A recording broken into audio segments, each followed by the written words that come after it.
If we can talk about the difference between a CV and resume, so CV is more detailed. हम तो fresh graduate हैं, हमारे पास कोई skill नहीं है. I think they need to explore. I look beyond the resume. There must be so many things in a person जो कि आप resume में नहीं डाल सकते. चीज़ें explore करते हो या फिर experience करते हो तो आपको पता चलता है कि now this is my thing, you know. I'm having 5+ year experience. मेरे में वो can do attitude नहीं है ना. कोई भी employer आए मेरे से काम नहीं करवा सकेगा. दो तरह के resources होते हैं. एक जो कि बस का ड्राइवर होता है और एक जो पैसेंजर होता है, तो हमें ड्राइवर्स चाहिए.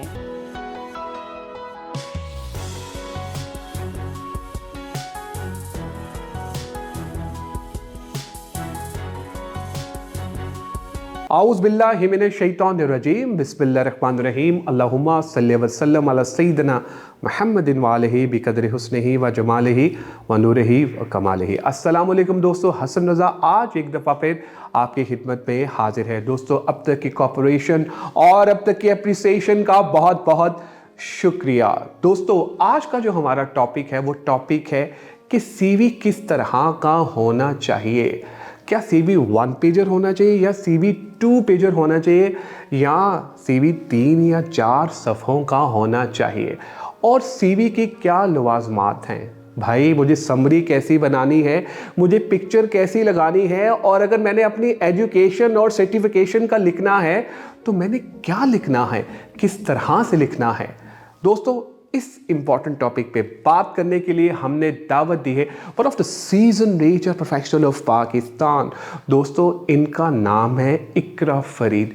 इकरा Farid is currently working as a head of HR at Techlogix. आइए मिलते हैं इकरा फरीद से और जानते हैं उनका expert opinion about this topic. Thank you very much Iqra Farid for joining us today and I am super excited कि आज आप हमारे साथ हैं. Welcome on board. Thank you so much, Hassan, for having me. Great, wonderful, and I'm super excited इसलिए कि I know that this session is going to be a wonderful session. और आज की जो हमारी डिस्कशन है वो बहुत ही ज़बरदस्त होने वाली है. आज का जो हमारा टॉपिक है Iqra, topic is also very very interesting, और वो है कि अगर आपने जॉब के लिए अप्लाई करना है तो किस किस्म का CV जो है वो आपकी हेल्प कर सकता है, सपोर्ट कर सकता है. सो सबसे पहले तो I would like to know about it that कि आप क्या समझती हैं कि CV जो है या रेज्यूमे वो किस तरह का होना चाहिए. Right. So first of all, thank you so much, Hassan, for having me. I hope it is going to be a very interesting discussion for both of us, right? So all I can talk about the experiences I'm having from last 5 years, right? So उससे जो मैंने learn किया या explore किया. So what I believe, if we can talk about the difference between a CV and resume, so CV is more detailed document जिसमें आपने सारे अपने achievements, अपने सारे goals, जितने भी certifications हैं वो सारी mention करनी है. लेकिन what a resume is, उसको this can be a concise document, right? उसमें आपने information पूरी देनी है, लेकिन यू कैन से कि उसमें इंफॉर्मेशन जितनी आप कंसाइज रख सकते हैं, it can be 1 to 2 page document, right? और to have a good resume, there are few tips which I would like to suggest people. First of all, I think everybody knows कि skills जो हैं, even I would like to address one thing over here कि usually people with who are fresh graduate, they have this thing in their mind कि हम तो fresh graduate हैं, हमारे पास कोई skill नहीं है, ठीक है? तो I think they need to explore, right? कि what kind of skills they do have in their own self, and obviously they must explore कि वो लाइफ से क्या चाहते हैं, right? वो लाइफ में क्या बनना चाहते हैं, right? मैं एक चीज़ पे बिलीव करती हूँ कि आप फॉर एग्ज़ाम्पल एक फ़ोन भी लेने जाते हैं ना, आप उससे पहले भी थोड़ी रिसर्च करते हैं, राइट?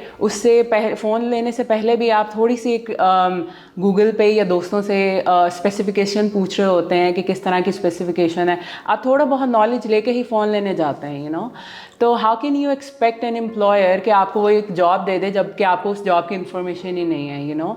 फॉर एग्जांपल आप HR की भी जॉब के लिए जा रहे हैं, you are a fresh graduate, you need to collect information whatever the ways are, right? वो आपके लिंक्डइन हो सकता है, वो आपके यूट्यूब हो सकता है, वो आपके गूगल हो सकता है, कोई भी वे है. You need to collect information before you are going to apply for something or before you going for an interview, right? I believe on one more thing. मेरा ये लाइफ में एक मंत्रा रहा है कि if I'm going to meet a person, चाहे वो किसी पर्पज़ के लिए भी है, राइट? तो पहले I try my best to collect the most of the information before I meet that person, ठीक है? उसकी द वे ही थिंक्स, द वे वो लाइफ को किस तरह देखते हैं, राइट? खैर, back to the resume topic. Skills के अलावा obviously there are like lots of other thing, like आपकी ग्रामर बड़ी अच्छी होनी चाहिए, पंक्चुएशन वगैरह आप देख लें. I mean there are multiple software जिसमें आप चेक कर सकते हैं. बिल्कुल सही. अच्छा, एक चीज़ और बड़ी important, because people are following us on LinkedIn, YouTube और फेसबुक पे बहुत सारे हमारे ऐसे फॉलोअर हैं जो कि जॉब सीकर्स हैं. What do you think that जो पिक्चर्स लगाई जाती हैं सीवी पे वो अप्रोप्रिएट होती है? समटाइम देखा गया है भाई कि सेल्फी लगा दी आपने, समटाइम कोई शादी पे आप चले गए तो अच्छी आई तो उसको क्रॉप करके लगा दिया. What do you think that कि as a HR professional, as a recruiter आप इन चीज़ों को ऑब्जर्व करी होती हैं? ओके, सो एक चीज़ मैं मेंशन करना चाहूँगी जो कि मेरे ख्याल से सब लोग कहते हैं कि the picture should be professional. I agree with that, right? Proper background के साथ आपके फेस भी पूरा विजिबल होना चाहिए, थोड़ी सी फॉर्मल ड्रेसिंग होनी चाहिए. लेकिन व्हाट आई डू, मेरा थोड़ा सा चीज़ों को लेने का पर्सपेक्टिव डिफरेंट है. I look beyond the resume. I try my best कि there must be so many things in a person जो कि आप रेज्यूमे में नहीं डाल सकते, right? So I feel like whenever I go for an interview, so मैं उनसे अपने रेज्यूमे की बात कम कर रही होती, जो कि चीज़ें मेंशन होती है मेरे रेज्यूमे पे. I talk more about the things जो कि मेरे अंदर हैं, जो कि differentiates me from other candidates, you know. So obviously I mean picture should be professional with proper background, with proper professional dressing. लेकिन being a recruiter, being an HR professional, I try my best to look beyond the resume कि एक इंसान के अंदर क्या है, you know. Awesome, awesome. अच्छा, एक और बड़ा important question regarding CV and resume.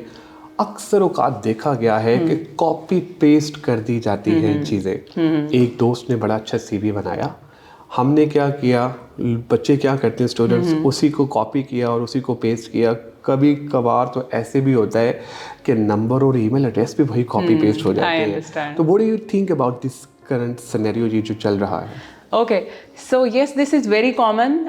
Copy paste, उसके अलावा गूगल से कॉपी पेस्ट भी, specially job descriptions kind of thing, so वो काफ़ी कॉमन है. लेकिन आई वुड सजेस्ट है वन थिंग, जितनी आप ज़्यादा अचीवमेंट से एंड रिजल्ट ओरिएंटेड चीज़ें अपने रेज्यूमे में ऐड करेंगे, that would that would put you in a spotlight, ठीक है?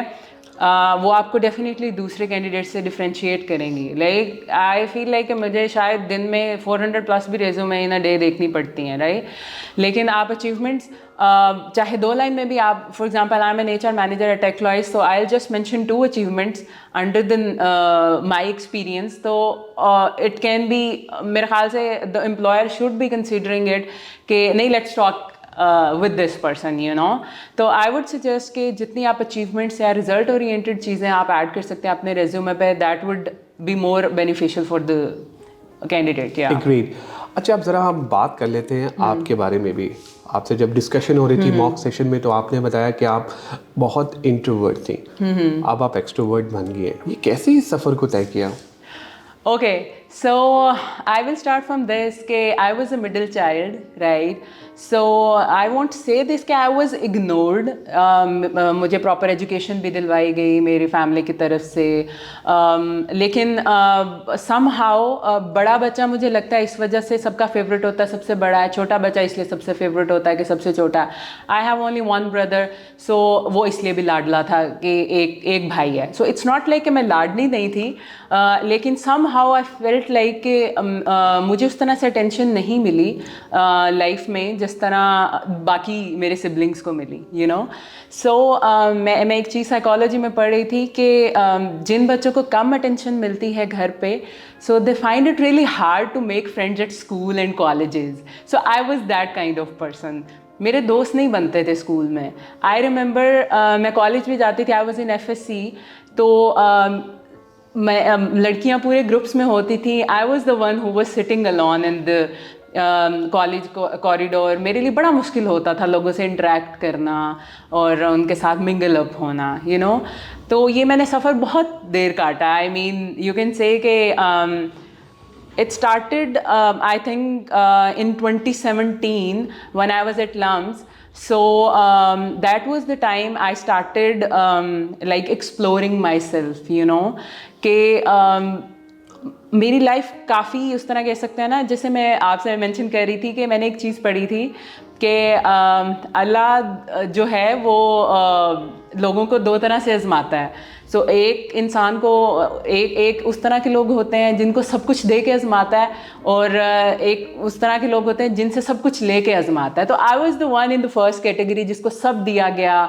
माई life has been very smooth, proper education मिली, यू नो, और लेकिन कभी पर्पज़ नहीं पता चला लाइफ में कि मैं इस लाइफ में क्या करने आई हूँ, ठीक है, मेरी क्या कंट्रीब्यूशन है, अल्लाह को क्या ज़रूरत पड़ी थी कि एक इकरा रहती है अभी मेरी इस दुनिया में कि मैंने उसको बनाना है और वो आएगी, और मेरी कंट्रीब्यूशन क्या है, you know.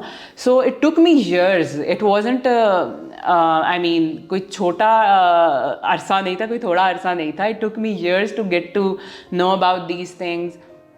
So then I started exploring myself. फिर मैंने religion की help Lee. I went into complete solitude for like 1.5 year.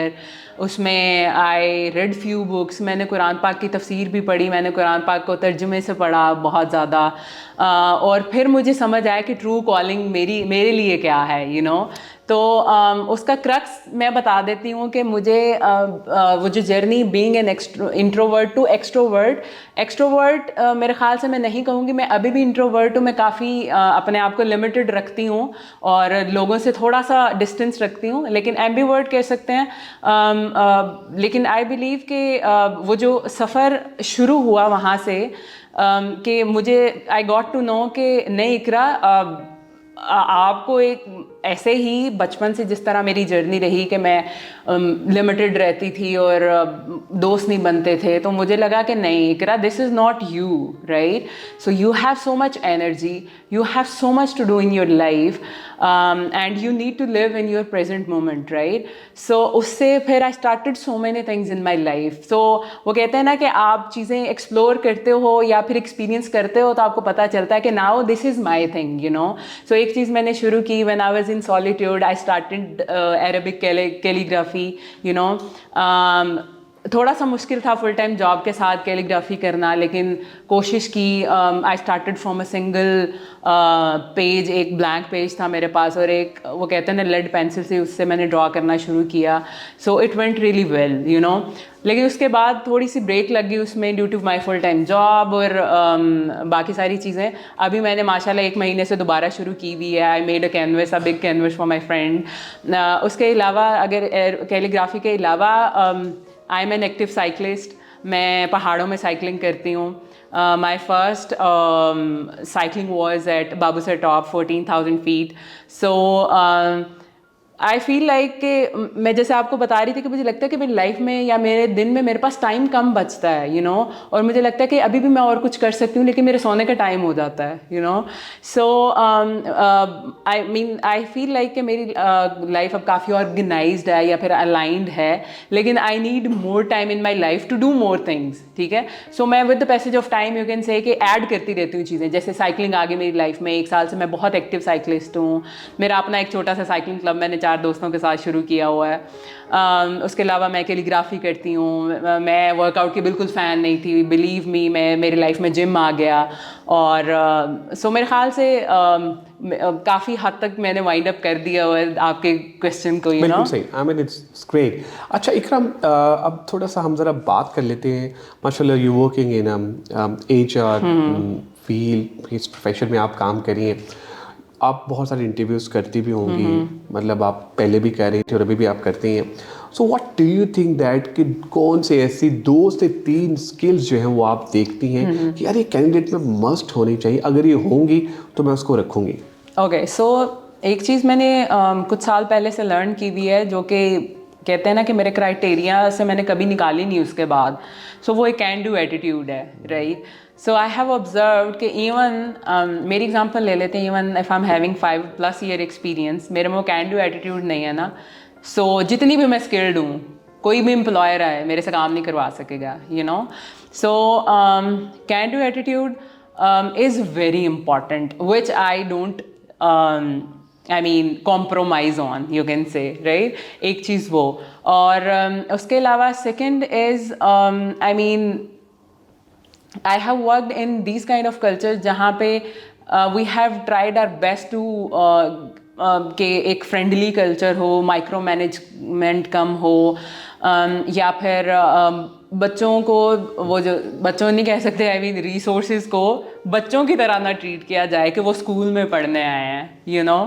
तो keeping in view these things, एक तो कैन डू एटीट्यूड, और उसके बाद आई प्रेफर के थोड़ा सा पर्सन ऑर्गेनाइज्ड हो और उस सेल्फ मोटिवेटेड हो, यू कैन से, उसको बार बार पुश ना करना पड़े। मेरे सीईओ एक चीज़ कहते हैं, अभी रिसेंटली मेरे इनसे डिस्कशन हो रही थी, वो कह रहे थे कि 2 तरह के रिसोर्सेज होते हैं, एक जो कि बस का ड्राइवर होता है और एक जो पैसेंजर होता है। तो हमें ड्राइवर्स चाहिए, पैसेंजर जो है उसको जहाँ मर्जी ले जाएं, ठीक है, उसको बार बार पुश करना पड़ता है, वो सेल्फ मोटिवेटेड नहीं होता। ड्राइवर को पता मैंने कहाँ जाना, कैसे करना, कैसे सोल्यूशन निकालना है।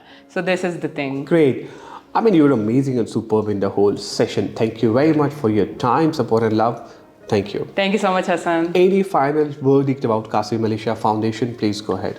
So first of all, I would really appreciate the kind of efforts you people are making in the lives of people to make a better lives for them, right? और दूसरी ये चीज़ मैं कह सकती हूँ कि मेरे ख्याल से I mean, you people should give more chances to like young blood, जो कि आजकल हमारी भी स्टार्टअप्स और ग्रोइंग कंपनी में कोशिश होती है कि जितना यंग ब्लड आ जाए, they are more energetic, and it's not like कि उनका कंपैरिजन मैं एक्सपीरियंस से कर रही है, they have their own like skills and expertise and good and plus points, right. लेकिन I think this is the time के यंग ब्लड को थोड़ा और प्रमोट किया जाए, या फिर उनके साथ सेशन किए जाएँ, ताकि एक जितने ज़्यादा ब्रेन्स होते हैं ना, उतने ज़्यादा पर्सपेक्टिव ऑफ लाइफ आ जाता है, यू नो। तो एक्सपीरियंस से भी पर्सपेक्टिव ऑफ लाइफ आए, यंग ब्लड से भी आए, मिडिल जो एक कह सकते हैं कि मिडिल एज में लोग हैं, उनसे भी आए। तो I think this would be the suggestion for me. Very well noted, इंशाल्लाह will see that. Sure. Thank you. आप लोगों का भी बहुत शुक्रिया आज के एपिसोड देखने का। मैं उम्मीद करता हूँ कि आज के एपिसोड आपको पसंद आई होगी। इकरा फरीद हमारे साथ ही, one of the seasoned HR professional of Pakistan. इन्होंने हमें बताया कि रेज्यूमे और CV किस तरह से होना चाहिए, और अच्छा CV आपको किस तरह नौकरी जो है वो दिला सकता है। दोस्तों, अपना फीडबैक हमसे ज़रूर शेयर कीजिएगा ताकि हम भी इम्प्रूव कर सकें। दुआओं में याद रखिएगा। इंशाल्लाह अनकरीब एक नए टॉपिक, नए गेस्ट के साथ आपकी खिदमत में दोबारा हाजिर होऊंगा। Take care, bye bye.